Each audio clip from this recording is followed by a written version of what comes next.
All right then, welcome action figure and collectible fans, welcome G.I. Joe Classified Series fans, because look at this exciting bit of pre-order action that was waiting on the doorstep of MoDXtra Games and Collectibles Towers when I got home from work today. It's David Big Ben Bennett. You can't believe how excited I am. In fact, around these parts, the excitement amplifier is turned up to 11 and has been staying on 11, especially as a G.I. Joe Classified Series fan, because it's just been relentless. It's been great figure after great figure after great figure, non-stop. So let's take a look at Big Ben and see whether he continues the trend. Now, naturally, I'm super excited about this guy because not only is it another G.I. Joe Classified Series figure that's looking pretty good, or has been looking pretty good from the reveals and stuff in the streams, but it's also the British SAS dude, and I'm obviously a British-based YouTube content creator, so that element is really, buzzing me up. Very happy to have some UK representation in the ranks of G.I. Joe, for sure. And here it is in the packaging. We've got the new look, new feel packaging, at least for now. We've got the digital render of the figure in a bit of an action shot, including Lizzie's corgi in the background there. We've got the artwork on the little column here on the right-hand side, and a little breakaway in the top corner showing off all the accessories and goodies that come with the figure. It's also got the Night Force logo here, indicating that this is the Night Force version of the figure with the dark Night Force colours, nighty colours, dark night colours. I don't know where I was going with that. So I like this new packaging. I know there's talk of it going back to windowed, but I'm really into these kind of little action shots. Still out looking for anybody who's got any ideas around these purple crystals that have been featuring on the new releases. I've just recorded the unboxing of my Range Viper. Keep your eye out on the channel for that soon too. And that's got some purple crystals featuring in it as well. The artwork is pretty nice, pretty sweet. Looks like a serious dude. As he should, he's serious SAS Special Forces type fella, and the artwork is definitely communicating that. I love all this kind of painted artwork that they're using right now. It just adds a nice splash of colour that works in amongst this black framing, so really into that. Even though, I'm not an inbox collector, this will be in the recycling in about half an hour's time. Let's take a look at the back. You can see here that Big Ben is number 77 in the line. Got the digital render of the figure here with the little measurement tape thing up the side. He's 6.5 inches tall. All the accessories once again displayed, and then a couple of key features: the Union flag there on his shoulder, and then another patch here that I don't know, is that like British Special Forces? Is there any military folk out there might be able to pin down what that patch is telling us? All the legal bollocks and malarkey across the bottom, and then the data card here. That's obviously been a more minimised feature on the G.I. Joe Classified Series packaging of late, but it's still there. It looks like a little telescope here, so I'm hoping that's not indicating that Big Ben subscribes to the Daddy McFly approach to attracting women. Then a couple of long kind of bullet-shaped items, I think swim floats perhaps. So I think Big Ben might be a qualified swim instructor at the weekends. That's further supported by this picture of a net here, which is obviously indicating some of the additional health and safety training he received to be a swim instructor, when things go a bit wrong in the pool. You know what I'm saying there. And then a skull, like this crazy skull thing here, which means that he's a fan of the Keith Giffen issue #1 of the Lobo monthly series that was released by DC Comics back in the 1990s. Then on the side, number 77 again, same artwork, and then the QR code that every time I scan it takes me to a random page. We've had Peppa Pig, we've had printable colouring in pages, so can't be asked doing it again now. And then on the other side, we've got a larger representation on that artwork that features on the front. So there we go. Right, let's get this bad boy open. I've already popped the tape at the bottom there, and I suspect we'll find it's the same setup we've been experiencing with most other G.I. Joe Classified Series figures of late. Yeah, we've got the weapons locker cardboard container thing, and then Big Ben will be in this cardboard frame. Yes, there he is. Oh, let me just get the scissors to do a bit of off-camera string cutting. There we go, done a couple of cheeky snips at the back, but let's get this open first. So we're going from the top there, and it looks like we've got just one bag of goodies, and oh, is it? Yes, it is, the paperwork. I'm going to shake everything down, make sure it's at the bottom. I'm a fan of these bags. I love the logos printed on them. So let's tear it across the top like a bag of crisps. Tip it out. Everything out there. Is that a fully empty bag? Yes, it is. All right, we've got a big old heavy machine gun, like a little submachine rifle thing with a handle on it that's just popped off. That will warrant further investigation before I do the review bit. Like a suppressor, a big chunky magazine there. a big, well, that's a different type of magazine. What would you call that? A cartridge? A case of bullets for the heavy machine gun. Then a little handheld kind of is that a submachine gun or like an automatic pistol? Would you say automatic pistol? Again, firearms folks, jump in to the comments down below and help me out with my firearms related ignorance. And then one of the very interesting and attractive features, the gas mask face there. And then Big Ben himself. So I'll just yank him out the string.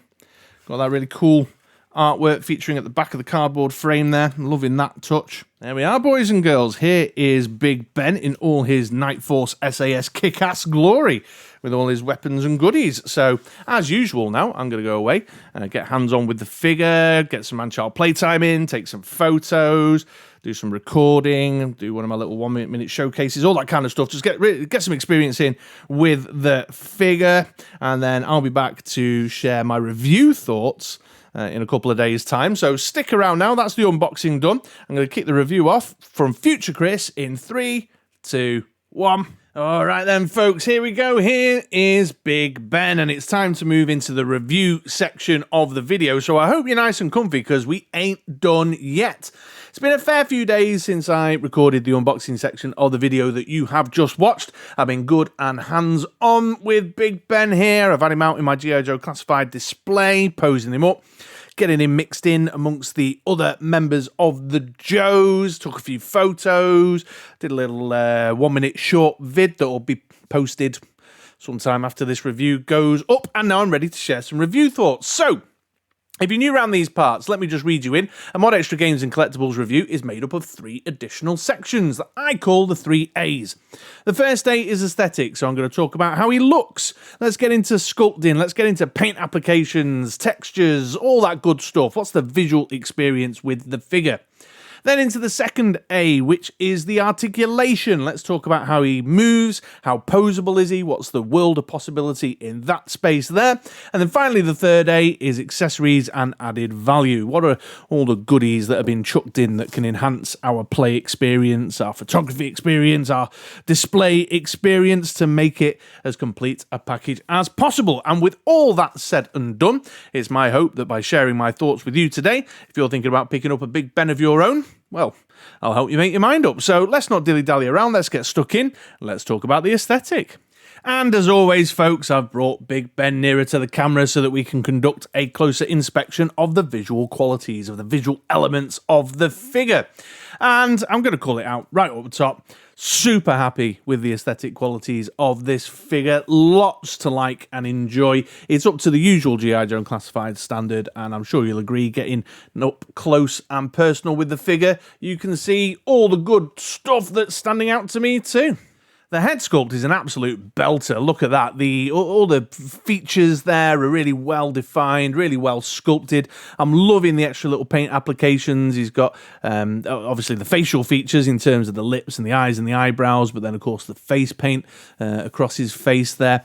It's got a great definition in it. He looks serious. I mean, this is an SAS dude who's been out and about and seen some shit in his lifetime, and you can definitely tell that from the look on that face sculpt there. One cheeky little touch that I noticed, if you're looking real close here, he's got like a little earpiece in his ear, but the paint application on the earpiece is so close in colour to the green of the face paint that he's got on there that you don't really notice it. It blends in and looks like it's part of the face paint. So it might be nice if that was just a bit more distinguished black to separate it from the other face paint, but still a lovely little detailed touch, and look how well sculpted that is. So you've got all these fantastic facial features around the jaw, the lips, the cheeks, the nose, all of that stuff going on, and an extra little sculpted bit of detail there around the ear, which I think is wonderful. And then of course his hat, got his nice little winter trapper hat there with a bit of sheepskin on it, lovely sculpted detail, textured detail in the hat there on what I suspect is probably sheepskin, and then some sculpted details at the front here, so the whole experience, and then the hair around the back there, look, the whole experience of the head area is just really making the figure, really contributing to that overall visual experience.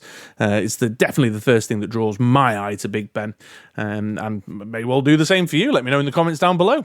Then just soaking in more of the figure, you can see loads of sculpted details in there to add texture, to add depth to the figure. The bullet belts across the front here have got the individually painted sections with the straps and the bullets, having their own colour. Got these two different shades of green as well, which are contrasting nicely.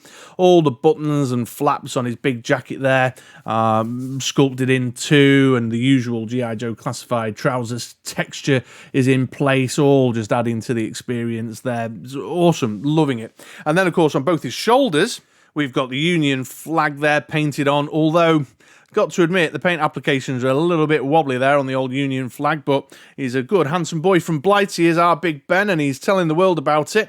And then we've got some kind of unit insignia patch here with what looks like some kind of, well, it looks like it's a griffin smoking a pipe, if I'm a bit perfectly honest. But I suspect that's some kind of fictional, fictitious representation of an SAS patch, perhaps, or something like that. If anyone watching from a armed forces background recognises that or knows and would like to help me fill this gap in my knowledge, then drop down into the comments below and let me know.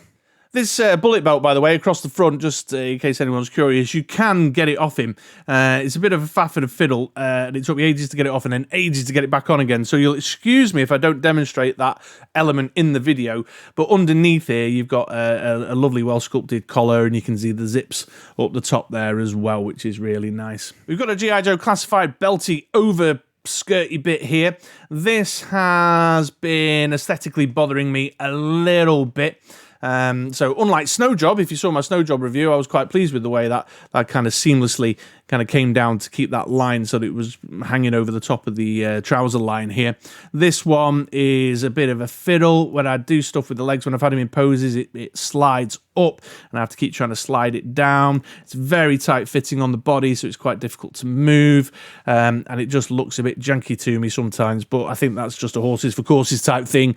Your mileage of how much that bothers you may vary, but certainly, again, enjoying the paint applications on there. And one nice little touch on the coat is we've got the little pocket flaps cut away at the side there, which I appreciate a great deal. Then, the usual kind of leg stuff going on. We've got the sculpted pouches. We've got lovely sculpted boots there with a little bit of colour variation too, which is nice. As usual, I probably...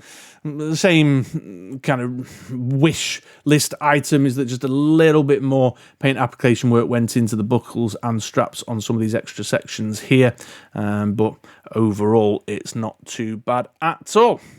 Colour scheme wise, yeah, fine. Military greens, military greys. I must admit that there's more colour variation in there than the digital render gave me the initial impression. I thought it'd be more in the dark, even down to the blacks, more kind of black stuff going on. But that's not the case at all. It is still quite military green, kind of forestry green kind of colours. And the grey and the different greens, they all frame up the figure well. They're complementary. There's nothing that leaps out at you there as glaring or, looking out of place. So it's fine. I suppose some could say it's a bit dull, and they'd perhaps be correct. But, as we've said before on this channel when talking about G.I. Joe Classified series, what do you expect? He's in kind of military night manoeuvres type colours. And while I may have developed a bit more of a liking for the more idiosyncratic and brighter characters in my later years, I mean, he's a solid military dude in military colours, so that's all good. That's all good. Where would you put a random splash of colour on him? You know what I mean? So, yeah, framed up well, framed up nicely, looking good. So aesthetically then, big thumbs up for Big Ben from me. MoDXtra Games and Collectibles recommends on that front. It's got something for everybody, whether you're whether you're looking for man-child playtime, whether you're looking for shelf displays, whether you're looking for photography, whether you're looking for stop motion dioramas, whatever. There's plenty in there to help you with your storytelling, plenty in there to give the character some personality and life. And yeah, I'm just really enjoying. I've got to say, whenever there's this good solid head sculpt like that, that really gives the figure some more kind of shelf lift for me. Just really makes it stand out from the crowd. And there's just something about Big Ben's shape and bulk and size and that meaty, good-looking boy from Blighty in the SAS that's yeah, that's doing it for me. So, yeah, very pleased with this one aesthetically. The colour scheme's a bit dull. He does blend into the crowd a little bit on that front, but he's got enough going on to make that less of an issue. So there we go. There's the aesthetic stuff. Let's now move on to talk about the articulation. Okay, so it's the standard G.I. Joe Classified Series articulation. So if you've had a G.I. Joe Classified Series figure in hand before, then you'll be very familiar with the articulation scheme that's on Big Ben. And I've said it before, I'll say it again, I think the G.I. Joe Classified Series articulation is the best that Hasbro are putting out of all their lines, and I enjoy it a great deal.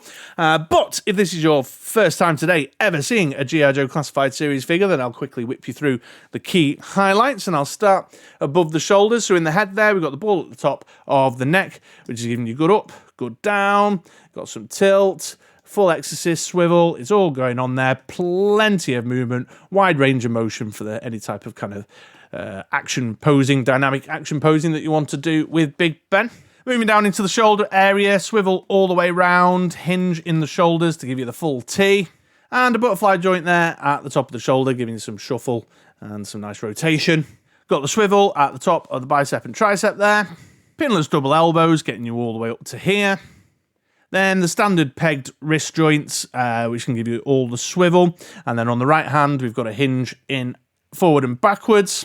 And on the left hand, there's a hinge up and down. Into the main torso, you can see the diaphragm cut there across the middle. It's disguised largely by the bullet belts across the front, which is quite nice.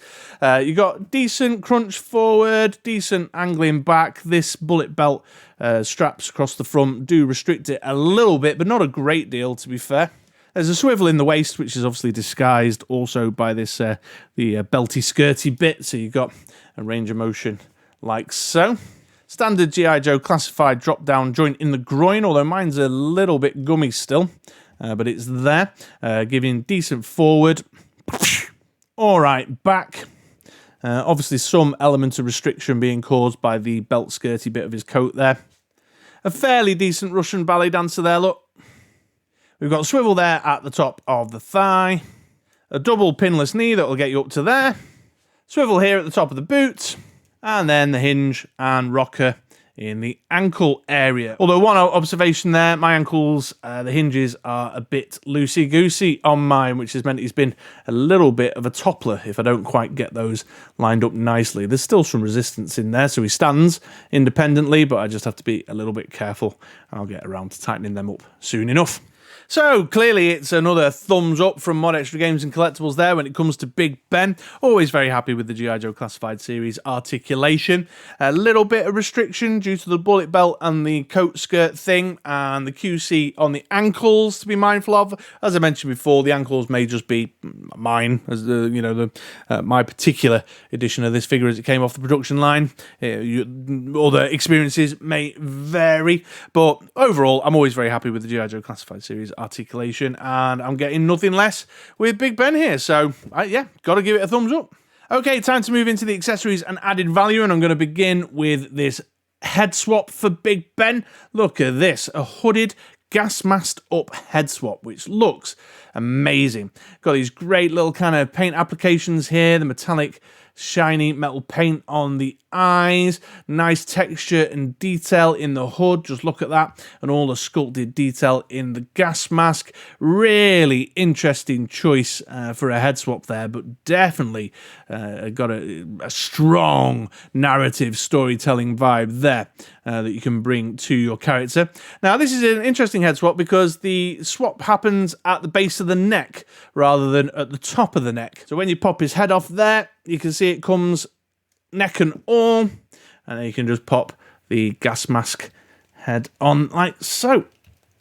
So just a quick practical note on this, because of the way it's been sculpted and the way that you do the head swap, the range of motion with this is a little bit less than you're getting with the standard head swap because you haven't got the joints at the top under the neck here, so you're relying completely on the ball at the base of the neck. So you can get some, side to side and up and down. It's not completely bobbins, it's not completely pants, but just a practical note there for anybody who's interested. Obviously, aesthetically, this accessory brings a whole new level of narrative storytelling to the figure.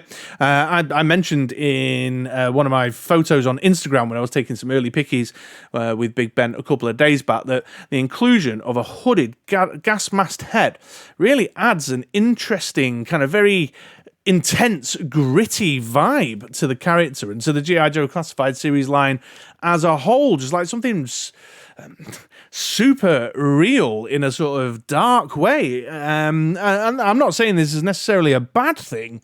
It's just a gut instinct to the visual experience of the gas-masked head. It just seems, very gritty and quite dark and intense, like Big Ben, with the inclusion of this, has taken G.I. Joe Classified from Fox to HBO, if you know what I mean. Hopefully I've got that reference correct for the North American viewers.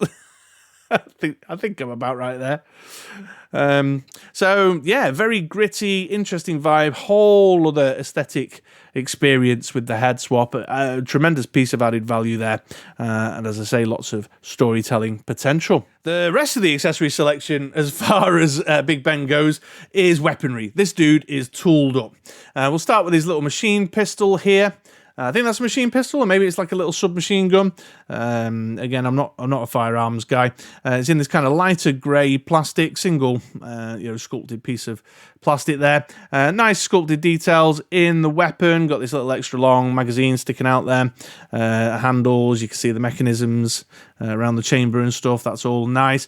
It's not too bad. It's a little, I don't know, the weaponry's been a bit cheap and placky, hasn't it, lately, and that's definitely got a cheap and placky vibe. This machine pistol thing comes with a suppressor as well, which you can just sort of fit on the barrel like so, which is a nice touch, because, Night Force, sneaking around at night, subterfuge and all that.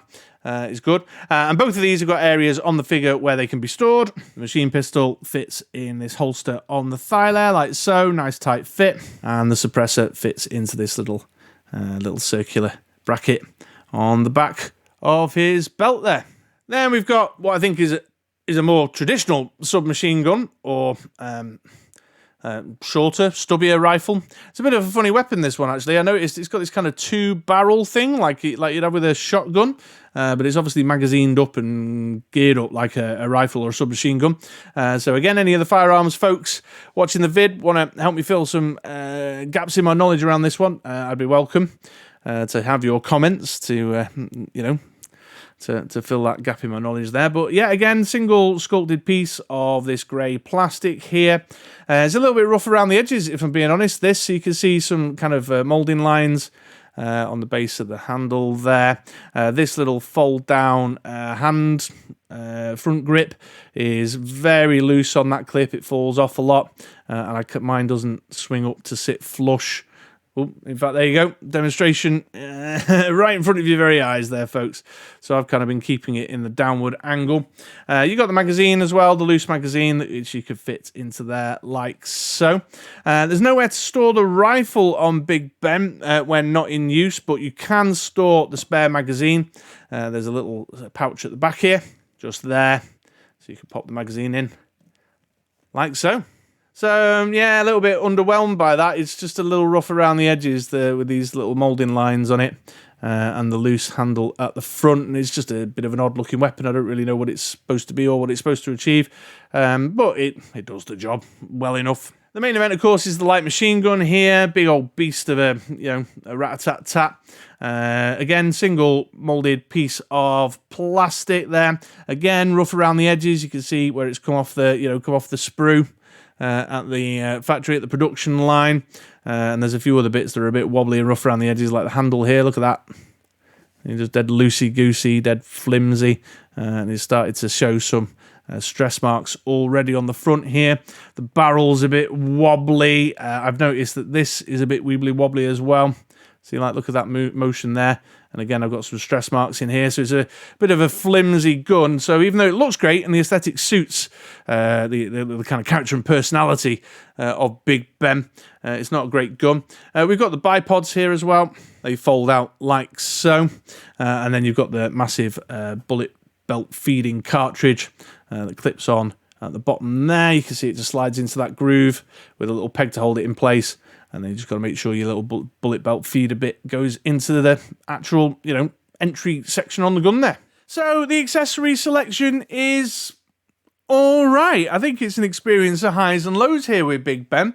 I'm still going to give it a thumbs up because I believe it's ticking the added value box just about. And the gas mask head sculpt is a big contributing factor to that, of course, because that's just something else. That's a real nice touch when it comes to accessory selection. And the weapon choices are good weapon choices for the type of character he is. He's got his own character, his own personality. The weapons and the head swap are reflective of that. Also reflective of the kind of storytelling element, that sort of his history, the autobiography of Big Ben is being told through the accessories. It's just a shame that the guns are a bit rough around the edges. That's is letting it down a little bit there, which is a shame because they're well sculpted. They're just, you can obviously see where they're kind of trimming a few cost corners there with regards to the raw material choices that they're making, which is affecting the quality and the standard of the guns, and they stand out. I think that's the thing, because the sculpt on the figure is so good. I mean, look at that gas masked head and the hood and the texture and the details and the paint applications, and then just kind of let your eyes move from the grey, the metallic grey of the gun to the metallic grey of the gas mask, and you can really see the difference. So yeah, highs and lows really. I'm still going to give it a thumbs up because I still think it gives me the added value, but yeah, I don't know. The gas mask head sculpt though, that really is something else, and I'm very pleased with that. So there you go, folks. There is the accessory selection. Okay, folks, a few quick figure comparisons for you now. I'm going to start with Stalker here. Stalker just sprang to mind because, he's a very similar colour scheme with a big, heavy art piece of arms there that seems to be a good fit for the two of them together.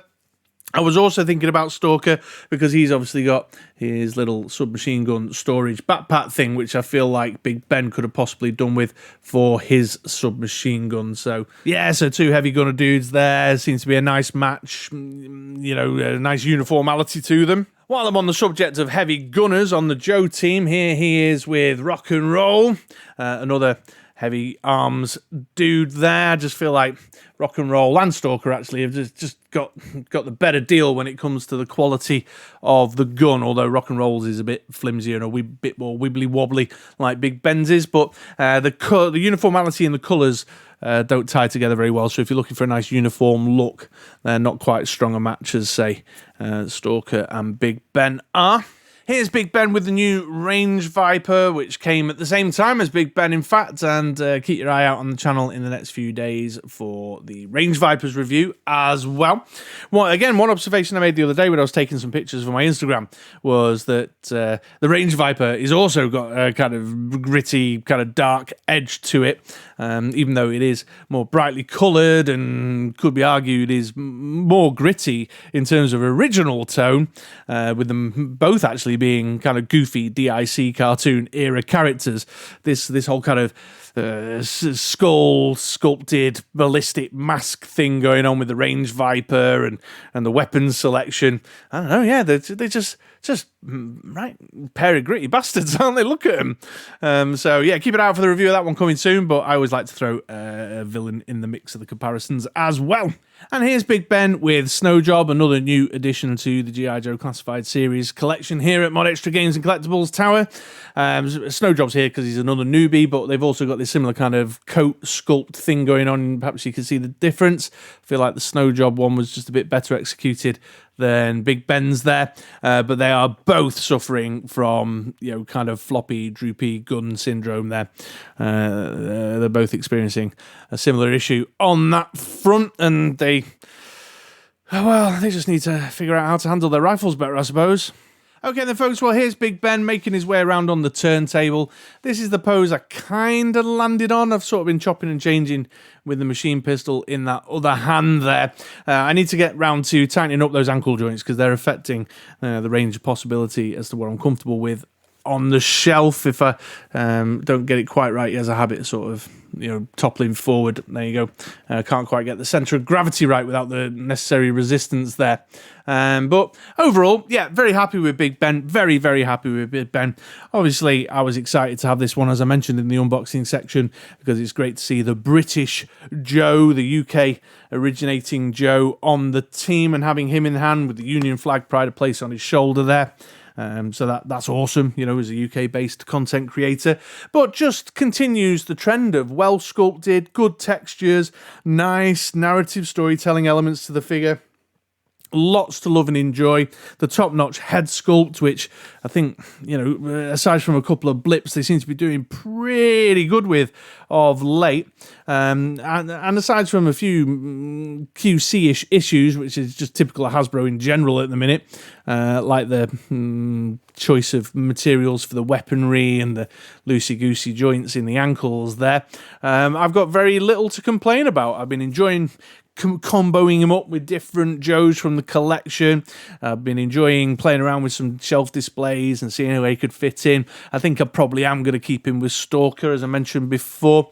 So, yeah, not much else to say there. I definitely would recommend Big Ben if you're on the fence there. I think he'd just be a great addition to any G.I. Joe Classified series collection. So there you go. But of course, you'll make up your own mind. Let me know in the comments down below your thoughts on Big Ben, either as a result of my review time today or from receiving your own. And that's it. I'm going to wrap up there. So thanks so very much. Do all the YouTubey stuff. Press all the buttons. If you're not subscribed, subscribe. Give us a like if you found this review helpful. Come join the channel if you want to say thanks and support me financially to help me be able to acquire more figures to review on the channel, or just send me a little super thanks tip. Make sure you use my Entertainment Earth link and blah, blah, blah, blah, blah. YouTube salesy stuff. If anyone's got any advice as to how to do the YouTube salesy bit at the end, then drop me a line and let me know, because it ain't working, and I'm pretty sure it's in the pitch. Or maybe it's not. I don't know. But anyway, there we are. See, I've done that thing I do when I'm making these videos where I've timed it wrong, and now he's got his back to the camera as I'm kind of bringing it to a close. So now I'm going to slow the pace a little bit, take it down into nice, gentle action figure reviewer ASMR land, and say, thank you so very much for watching my video today, folks. I know you could have chosen a bazillion others, but you chose mine. It's been an absolute pleasure to have you with me here, and hopefully I'll see you around these parts again sometime soon for another review. I've been Chris from MoDXtra Games and Collectibles, and I hope you have a great day. See you later, folks.